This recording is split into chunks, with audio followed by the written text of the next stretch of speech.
Hey, ladies and gentlemen, welcome to the Vicki Chats podcast. It's such a pleasure and an honor to have this very special guest with me in the studio today. We are welcoming a rising talent with a heart as genuine as his voice, Garin Melton.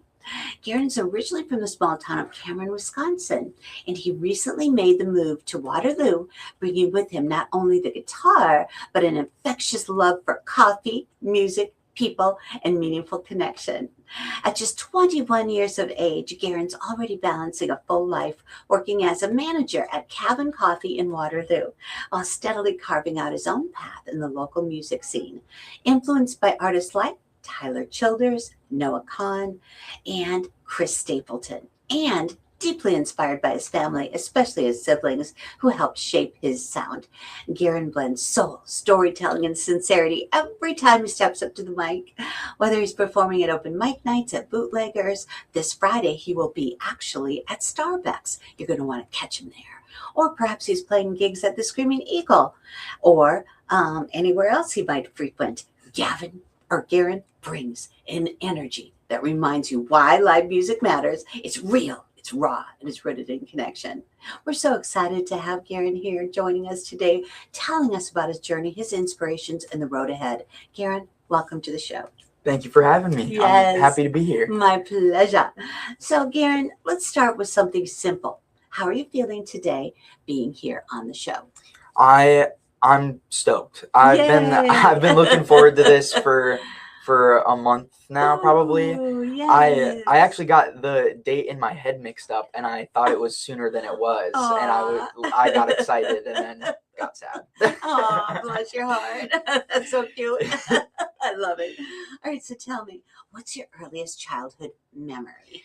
Yeah, I would say my early childhood memory that like sticks out for me is I grew up on a farm in another small town in Wisconsin called Spooner. Oh. And my grandpa had a blueberry farm called Mountain Blueberries. Sweet. And I would just walk down from my house down to the garden and just pick blueberries off the bush and eat them.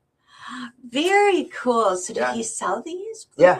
Yep. We bring them to like farmers markets and all that stuff. Yeah. Oh it my was fun. What a beautiful memory. Yeah. And now you're serving food at Kahan Coffee. Yeah. It's full circle. Right? Yes. So tell me, you have a puppy dog named Margot. I do. And how did she come into your life and what is she like?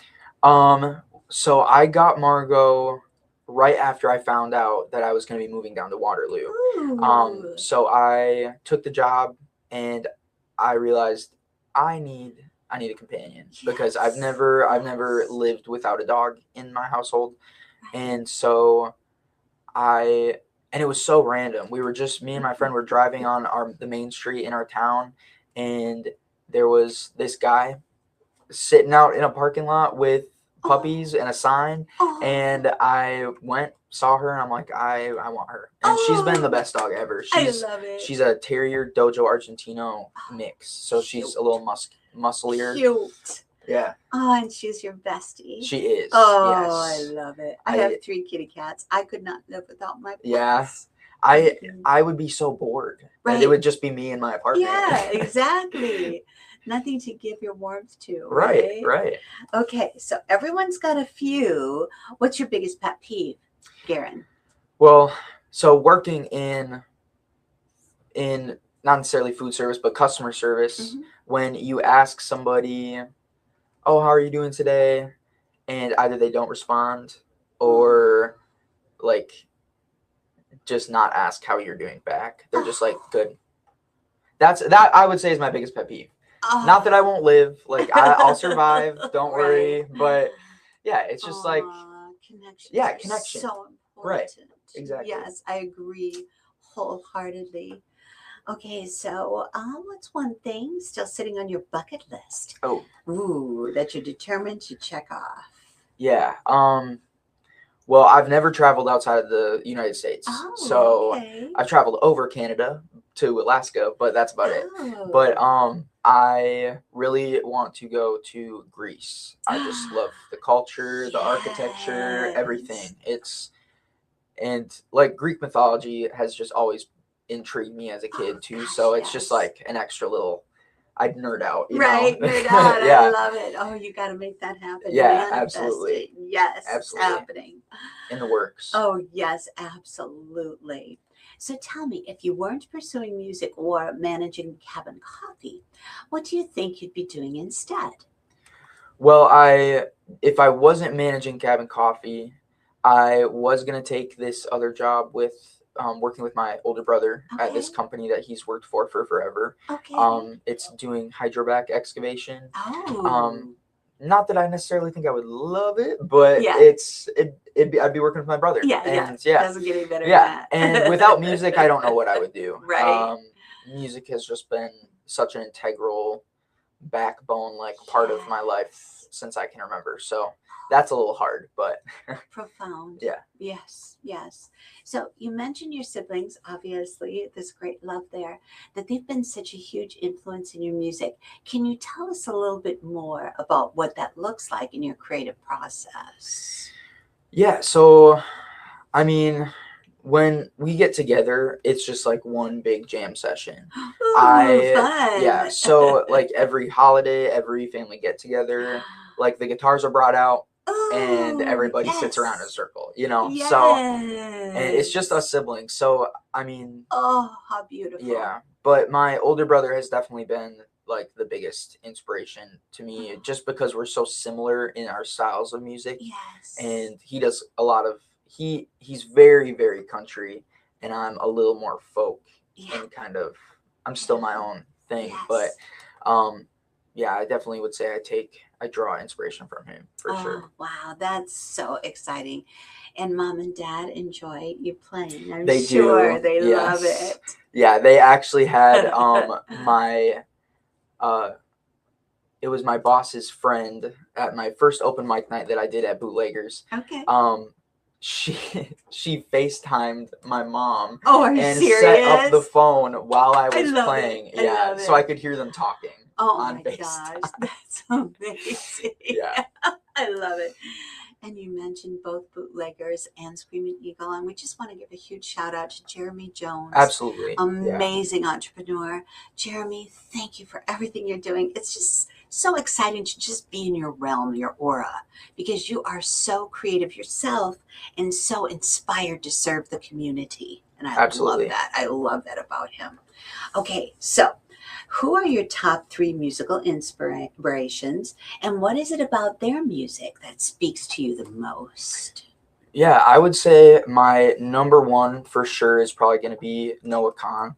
Um, his music is just like his lyrics, not even his Yes. musicality, but like it's the lyrics and just the emotion that he puts into his music. You can Yeah. just tell that it's from a real place, and I draw a lot of like my lyricism and how I write my songs from that. Just Ooh, because I feel like what's the point of music if it doesn't make you feel a certain way? If it doesn't right. invoke that any emotion, then Yes. you know.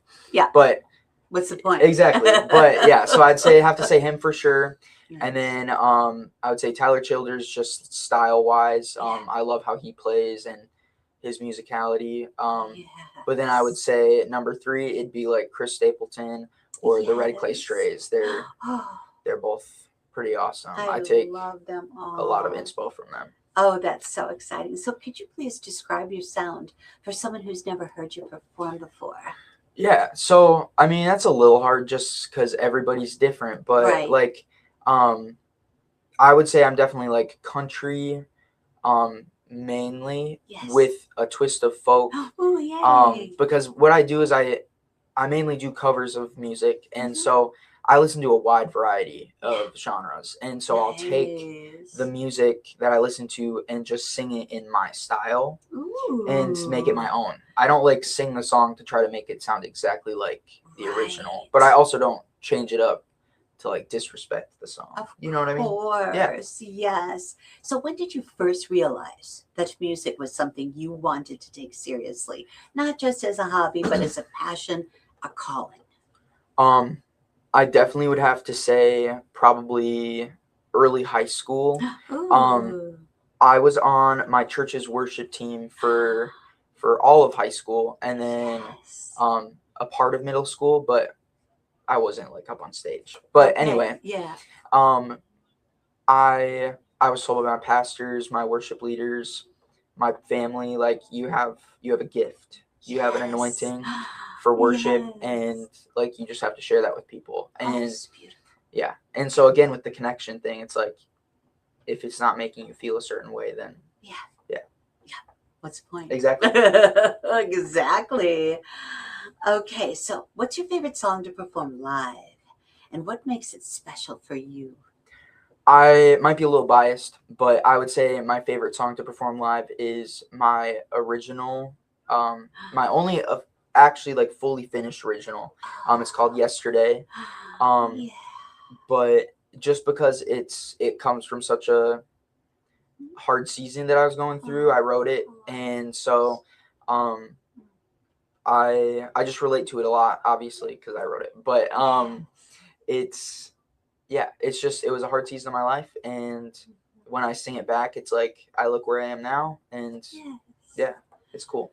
For someone out there who's going through a hard season and they love music, what would you like to tell them? I would say it's one genre of music isn't for everybody, Right.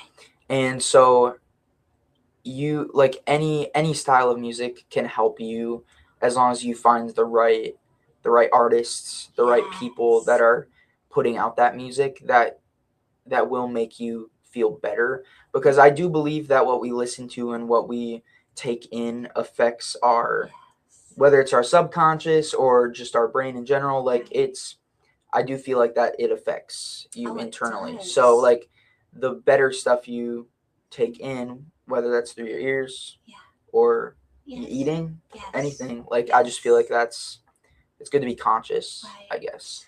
And music is so profoundly personal and Absolutely. emotional. And I'll tell you this little story. My mother passed on October 31st. I was with her that whole last week. And she was 94. She was ready to go meet Jesus. She was ready, but the Lord hadn't taken her yet. But for a week, she was unconscious, said nothing until I played her favorite song. And then she sang the song with me. And that is how close music, oh no, I'm going to, You're good. But that is what music is to us. Yeah, absolutely. It's part of our lives that is so deep. And yeah, it's a beautiful, beautiful story and a witness to what you're doing is so important for everyone. Absolutely. Okay, so, all right, thank you. I appreciate it. Of course. All right, so how has the move from Cameron to Waterloo influenced your music or your outlook on life?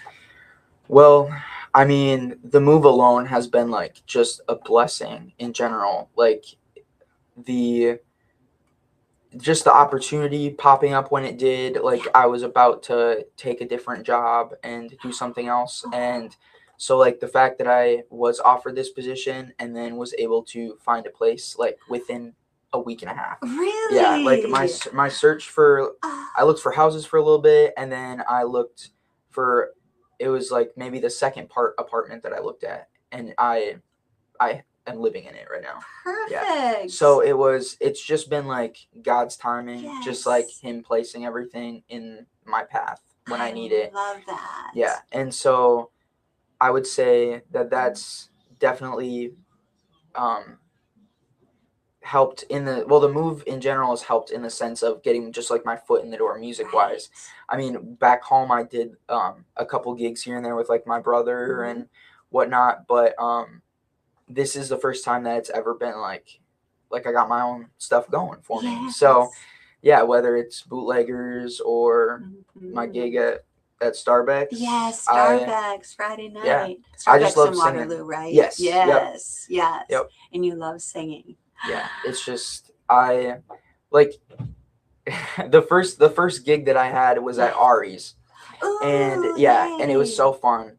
But that's the first one that I've had here that's like been paid. And she's like, "Oh, we won't be able to pay you much. It's whatever." And I'm like, "Well, I already do it for fun, for free."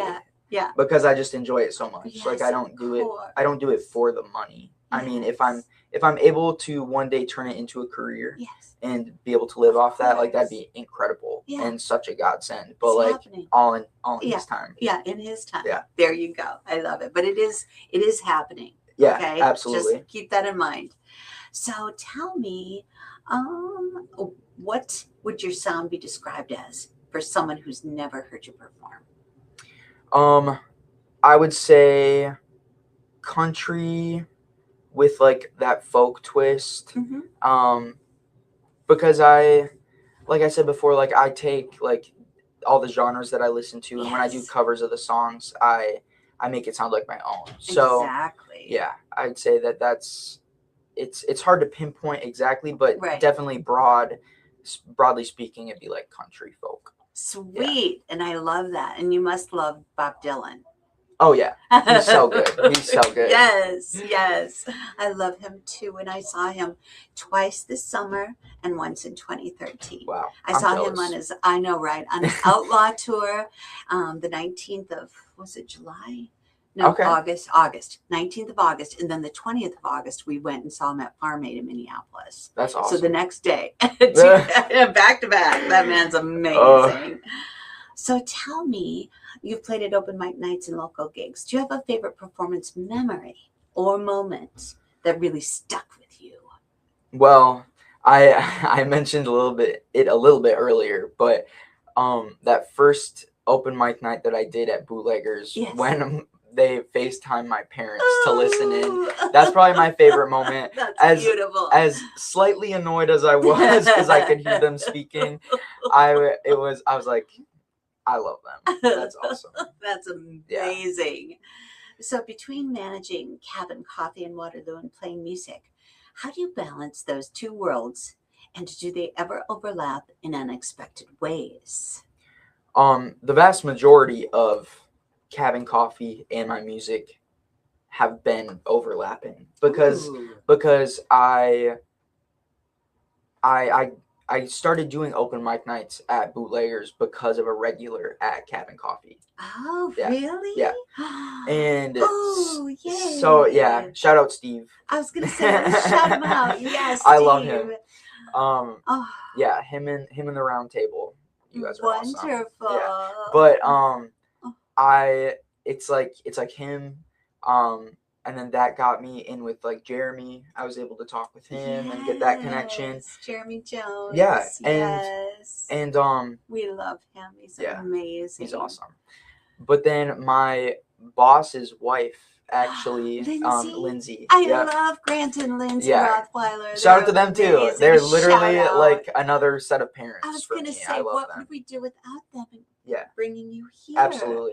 Oh my gosh, yes. So tell me about forever Lindsay. Grateful. Yeah, so Lindsay, she actually had a connection. I can't remember exactly what it was. She knew somebody related to the owners or the manager there or something, and at Starbucks and King Bucks. And beautiful. So I got in touch with the manager. I think his name is Steve. Okay. I'm not sure, but he called me and we got those dates set up, and yeah, like for I have this gig at Starbucks, and then I have more gigs scheduled for January. Wonderful. Yeah. It's taken off. Exactly. Yes. Yeah. So it's exciting. So, all right then, where can our audience find you on social media and the web? Yeah. So all my like usernames, all my handles are just my first name, Garin, Garin, Melton, Melton. Perfect. On TikTok, Instagram, Facebook. Yep, Facebook. Nice. Yeah. I love it. Obviously, they can come in and see you at Cabin Coffee. Oh, yes, absolutely. Come on in, please. Yes, please. Okay, so any closing thoughts? Something you'd like to leave our listeners with today? Yeah, I definitely just want to make it known that I definitely would not be here if it weren't for, like, just by literally the grace of God. Like this whole move, everything was just such a God thing. I give all the glory to him. Like I'm here because of him. Yeah. I do music because of him. It's Yeah. beautiful. Makes me emotional, but like it's just the truth of it. Yes. Yeah. Jesus Christ is Lord. Amen. Now and forever. Thank you so much, Garin. Thank you for having me. It's been an honor and a pleasure. Will you come back and play your music? Absolutely. If you'll have me. You know it. I can't wait. Okay, Oh. ladies and gentlemen, take it from Garin. If you're looking to maybe start your own music career, take that jump. Absolutely. Right? Do it. Because it takes hardly anything. Yeah, just your passion. Yes. And your creativity and Jesus. Amen. Yes, amen. All right. Thank you. Thank you for having me. Yes. Bye, ladies and Bye. gentlemen. Have a wonderful day. Thanks for joining us today.